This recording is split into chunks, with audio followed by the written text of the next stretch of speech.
Hai semua, ketemu lagi di channel YouTube Cahaya Kaira. Oke teman-teman, di video kali ini aku akan kasih informasi ke kalian semua mengenai kebijakan pemerintah tentang pelaksanaan seleksi CPNS 2021 dan ditiadakannya penerimaan guru dengan status CPNS pada pelaksanaan CPNS nanti. Informasi terbaru, penerimaan guru akan dialihkan ke jalur P3K. Oke, untuk selengkapnya ikuti terus videonya.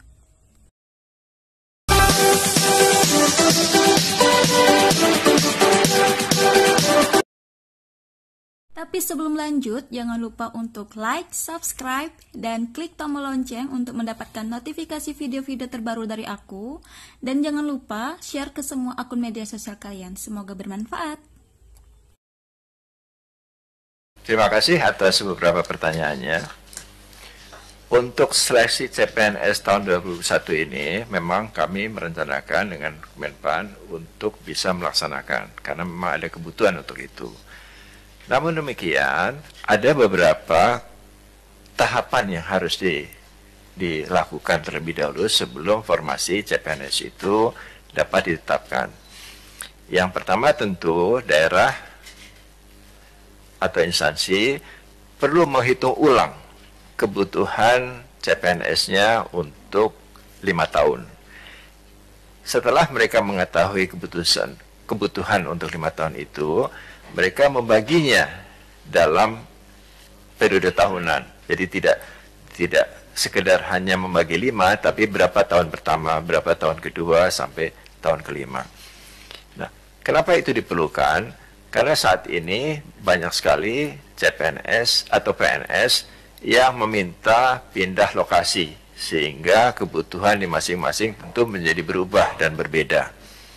Nah, hanya jika teman-teman instansi telah menyampaikan formasi itu kepada Kemenpan RB, kami baru bisa menetapkan formasinya, berapa jumlahnya.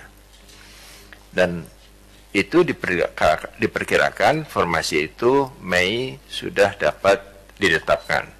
Kenapa begitu? Karena untuk pelaksanaan tesnya diperlukan waktu paling lambat bulan Juni sudah harus dimulai, agar bulan Desember sudah bisa diselesaikan seluruh prosesi seleksi CPNS-nya. Nah, SKD tetap akan dilakukan bersama juga dengan SKB. Soal-soal juga akan dibuat dan ditambah oleh Kementerian Pendidikan dan Kebudayaan untuk memperbanyak jumlah soal yang bisa disampaikan. Nah, untuk seleksi ini tentu kami sudah belajar dari kemarin bahwa dalam pelaksanaan seleksi CPNS dalam situasi pandemi ini, kami telah menetapkan protokol kesehatan yang ketat. Dan dari keseluruhan proses di semua daerah, tidak ada satupun yang tertular atau menjadi klaster baru COVID-19.